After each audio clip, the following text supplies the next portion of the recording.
Hi friends, ಎಲ್ಲರಿಗೂ ನಮಸ್ಕಾರ. ಇವತ್ತಿನ ವಿಡಿಯೋದಲ್ಲಿ ಪಕೋಡಿನ ಮಾಡಿ ತೋರಿಸ್ತಿದ್ದೀನಿ. ನಾವು ಮನೆಯಲ್ಲೇ ಯಾವಾಗಲೂ ಚಿಕ್ಕ ಸೈಜಿನಲ್ಲಿ ಪಕೋಡಿನ ಮಾಡಿಕೊಂಡೇ ಇರ್ತೀವಿ. ಹೋಟೆಲ್ಗಳಲ್ಲಿ ಮತ್ತು ರೋಡ್ ಸೈಡಲ್ಲಿ ಬಂಡಿಗಳಲ್ಲಿ ಮಾರುವಂತಹ ಈ ದೊಡ್ಡ ಸೈಜಿನ ಪಕೋಡಿನ ನೀವೊಂದು ಸಲ ಟ್ರೈ ಮಾಡಿ. ತುಂಬಾ ರುಚಿಯಾಗಿ ಮತ್ತು ಕ್ರಿಸ್ಪಿಯಾಗಿ ಮಾಡ್ಕೊಳ್ಬೋದು. ಮಾಡುವ ವಿಧಾನವನ್ನು ಈ ವಿಧಾನದಲ್ಲಿ ನೋಡಿಕೊಂಡು ಟ್ರೈ ಮಾಡಿ. ರುಚಿ ಮಾತ್ರ ತುಂಬಾ ಚೆನ್ನಾಗಿ ಬರುತ್ತೆ. ಮಾಡುವ ವಿಧಾನ: 5ರಿಂದ 6 ಈರುಳ್ಳಿಯನ್ನು ಸ್ಲೈಸ್ ಆಗಿ ಉದ್ದವಾಗಿ ಕಟ್ ಮಾಡಿಕೊಂಡು ಹಾಕ್ಕೊಳ್ತಿದ್ದೀನಿ. ದೊಡ್ಡ ಸೈಜಿಂದು 5 ಈರುಳ್ಳಿನ ನಾನು ಕಟ್ ಮಾಡ್ಕೊಂಡಿದ್ದೀನಿ. ಈರುಳ್ಳಿಯನ್ನು ಸ್ವಲ್ಪ ಪ್ರೆಸ್ ಮಾಡಿಕೊಂಡು ಈ ರೀತಿ ನಾವು ಮಿಕ್ಸ್ ಮಾಡ್ಕೊಳ್ಳೋಣ. ಈ ರೀತಿ ಮಾಡ್ಕೊಳ್ಳೋದ್ರಿಂದ ಈರುಳ್ಳಿ ಉದ್ರುದ್ರಾಗಿ ನಾವು ಮಾಡ್ಕೊಳ್ಬೋದು. ಈ ರೀತಿ ಮಾಡಿಕೊಂಡು ಮಾಡೋದ್ರಿಂದ ಪಕೋಡಿ ತುಂಬಾ ಚೆನ್ನಾಗಿ ಬರುತ್ತೆ.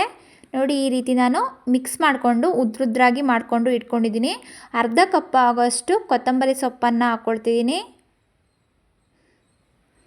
1/4 ಕಪ್ ಆಗೋಷ್ಟು ಹಸಿ ಕರಿಬೇವಿನ ಸೊಪ್ಪು, 3/4 ಕಪ್ ಆಗೋಷ್ಟು ಸಬ್ಬಸಿಗೆ ಸೊಪ್ಪನ್ನು ಹಾಕ್ಕೊಳ್ತಿದ್ದೀನಿ. ಪಕೋಡಿ ಮಾಡ್ಕೊಳ್ಬೇಕಾದ್ರೆ ಸಬ್ಬಸಿಗೆ ಸೊಪ್ಪು ಹಾಕೋದ್ರಿಂದ ಪಕೋಡಿ ಇನ್ನೂ ರುಚಿಯಾಗಿ ನಾವು ಮಾಡ್ಕೊಳ್ಬೋದು.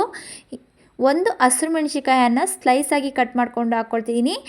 ಖಾರ ಪುಡಿ ಹಾಕೋದ್ರಿಂದ 1 ಹಸಿರು ಮೆಣಸಿಕಾಯನ್ನು ಹಾಕ್ಕೊಳ್ತಿದ್ದೀನಿ. ಖಾರ ಪುಡಿ ಸ್ವಲ್ಪ ಹಾಕ್ಕೊಳ್ಳೋದಾದರೆ ಇನ್ನೂ 2 ಹಸಿರು ಮೆಣಸಿಕಾಯನ್ನು ಹಾಕ್ಕೊಳ್ಬೋದು. 3/4 ಕಪ್ ಆಗೋಷ್ಟು ಅಕ್ಕಿ ಹಿಟ್ಟನ್ನು ಹಾಕ್ಕೊಳ್ಬೇಕು. ಅಕ್ಕಿ ಹಿಟ್ಟು ಹಾಕೋದ್ರಿಂದ ಪಕೋಡಿ ಕ್ರಿಸ್ಪಿಯಾಗಿ ಬರುತ್ತೆ. 1 ಟೇಬಲ್ ಸ್ಪೂನಷ್ಟು ಖಾರ ಪುಡಿ, 1/4 ಟೇಬಲ್ ಸ್ಪೂನಷ್ಟು ಅಡುಗೆ ಸೋಡಾ, 1 ಕಪ್ ಆಗೋಷ್ಟು ಕಡಲೆ ಹಿಟ್ಟನ್ನು ಹಾಕ್ಕೊಳ್ತಿದ್ದೀನಿ. ರುಚಿಗೆ ತಕ್ಕಷ್ಟು 3/4 ಟೇಬಲ್ ಸ್ಪೂನಷ್ಟು ಉಪ್ಪನ್ನು ಹಾಕ್ಕೊಳ್ಬೇಕು. ಈಗ ಈರುಳ್ಳಿಯೊಂದಿಗೆ ಕಡಲೆ ಹಿಟ್ಟನ್ನು ಚೆನ್ನಾಗಿ ಮಿಕ್ಸ್ ಮಾಡ್ಕೊಳ್ಳೋಣ. ಈ ವಿಧಾನದಲ್ಲಿ ಟ್ರೈ ಮಾಡಿ. ಪಕೋಡಿ ತುಂಬಾ ರುಚಿಯಾಗಿ ಮತ್ತು ಕ್ರಿಸ್ಪಿಯಾಗಿ ಬರುತ್ತೆ.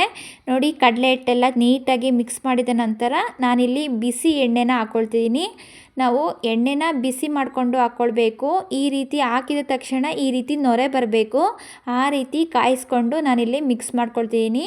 ಬಿಸಿ ಎಣ್ಣೆ ಹಾಕೋದ್ರಿಂದ ತುಂಬಾ ಕ್ರಿಸ್ಪಿಯಾಗಿರುತ್ತೆ ಮತ್ತು ಬೆಳಿಗ್ಗೆ ಮಾಡಿದ ಪಕೋಡಿ ಸಂಜೆವರೆಗೂ ಅದೇ ರೀತಿ ಕ್ರಿಸ್ಪಿಯಾಗಿರುತ್ತೆ. ನೋಡಿ, ಈಗ ನಾನು ಕೈನಲ್ಲೇ ನೀಟಾಗಿ ಮಿಕ್ಸ್ ಮಾಡ್ಕೊಳ್ತಿದ್ದೀನಿ. ಎಣ್ಣೆ ಜೊತೆ ನಾವು ಹಿಟ್ಟೆಲ್ಲ ನೀಟಾಗಿ ಎಲ್ಲ ಕಡೆಯೂ ಒಂದೇ ರೀತಿ ಮಿಕ್ಸ್ ಮಾಡ್ಕೊಳ್ಬೇಕು. ಮಿಕ್ಸ್ ಮಾಡಿದ ನಂತರ ಸ್ವಲ್ಪನೇ ನೀರು ಹಾಕ್ಕೊಂಡು ಮಿಕ್ಸ್ ಮಾಡ್ಕೊಳ್ಳೋಣ. ಒಂದೇ ಸಲ ನಾವು ನೀರು ಹಾಕ್ಕೊಂಡು ಮಿಕ್ಸ್ ಮಾಡ್ಕೊಳ್ಬಾರ್ದು. ಸ್ವಲ್ಪನೇ ಹಾಕ್ಕೊಂಡು ಮಿಕ್ಸ್ ಮಾಡ್ಕೊಳ್ಬೇಕು. ತೆಳು ಮಾಡ್ಕೊಳ್ಬಾರ್ದು. ಒಂದು ಮೀಡಿಯಮಲ್ಲಿ ನಾವು ಹಿಟ್ಟನ್ನು ಮಿಕ್ಸ್ ಮಾಡ್ಕೊಳ್ಬೇಕು. ನೋಡಿ, ನಾವು ಸ್ವಲ್ಪ ಗಟ್ಟಿಯಾಗಿ ಪಕೋಡಿಗೆ ಹಿಟ್ಟನ್ನು ಮಿಕ್ಸ್ ಮಾಡ್ಕೊಳ್ತಿದ್ದೀನಿ. ಈರುಳ್ಳಿಯಲ್ಲಿರುವಂತಹ ನೀರಿನಂಶ ಕೂಡ ಅದು ಬಿಟ್ಕೊಳ್ಳುತ್ತೆ. ನೋಡಿ, ಸ್ವಲ್ಪನೇ ನೀರು ಹಾಕ್ಕೊಂಡು ನಾನು ಮಿಕ್ಸ್ ಮಾಡ್ಕೊಳ್ತೀನಿ. ತೆಳು ಮಾಡ್ಕೊಳ್ಬಾರ್ದು. ತೆಳು ಮಾಡಿಕೊಂಡ್ರೆ ಅದು ಬಜ್ಜಿ ಥರ ಆಗಿಬಿಡುತ್ತೆ. ನಾವು ಪಕೋಡಿ ಮಾಡ್ಕೊಳ್ಬೇಕಾದ್ರೆ ಯಾವಾಗಲೂ ಈ ರೀತಿ ಸ್ವಲ್ಪ ಗಟ್ಟಿಯಾಗಿ ನಾವು ಮಿಕ್ಸ್ ಮಾಡಬೇಕು.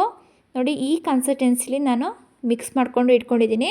ನಾವೀಗ ಯಾವ ಸೈಜಲ್ಲಿ ಬೇಕೋ ಆ ಸೈಜಲ್ಲಿ ಪಕೋಡಿನ ಮಾಡ್ಕೊಳ್ಳೋಣ. ನಾವು ಚಿಕ್ಕ ಸೈಜಾಗಾದರೂ ಮಾಡ್ಕೊಳ್ಬೋದು. ನಾನಿಲ್ಲಿ ಹೋಟೆಲ್ ಮತ್ತು ಬಂಡಿ ಮೇಲೆ ಸಿಗುವಂತಹ ಪಕೋಡಿನ ನಾನು ಮಾಡ್ಕೊಳ್ತಿದ್ದೀನಿ.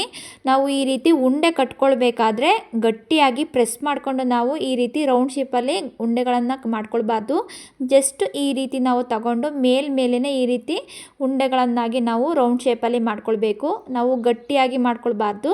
ಈ ಹಿಟ್ಟನ್ನು ಈ ರೀತಿ ತಗೊಂಡು ಮೇಲ್ಗಡೆನೇ ಈ ರೀತಿ ಮಾಡಿಕೊಂಡ್ರೆ ಆಯಿತು. ಇದೇ ರೀತಿ ನಾನು ಪಕೋಡಿನ ರೆಡಿ ಮಾಡಿಕೊಂಡು ಇಟ್ಕೊಂಡಿದ್ದೀನಿ. ಈಗ ಎಣ್ಣೆ ಬಿಸಿ ಆದ ನಂತರ ಈಗ ಪಕೋಡಿನ ಒಂದೊಂದೇ ಹಾಕ್ಕೊಳ್ಳೋಣ. ನೋಡಿ, ನಾವು ಬೇಯಿಸ್ಕೊಳ್ಬೇಕಾದ್ರೆ ಸ್ಟವ್ನ ಕಮ್ಮಿ ಉರಿಯಲ್ಲಿ ಇಟ್ಕೊಂಡು ನಾವು ಬೇಯಿಸ್ಕೊಳ್ಬೇಕು. ಸ್ಟವ್ನ ಮೀಡಿಯಮ್ ಫ್ಲೇಮಲ್ಲಿ ಇಟ್ಕೊಂಡು ನಾನು ಪಕೋಡಿಗಳನ್ನು ಬೇಯಿಸ್ಕೊಳ್ತಿದ್ದೀನಿ. ಜಾಸ್ತಿ ಉರಿಯಲ್ಲಿ ಇಟ್ಕೊಂಡು ನಾವು ಬೇಯಿಸ್ಕೊಳ್ಬಾರ್ದು. ಒಳಗಡೆ ಬೆಂದಿರಲ್ಲ, ಮೇಲೆ ಮಾತ್ರ ಅದು ಫ್ರೈ ಆಗಿಬಿಡುತ್ತೆ.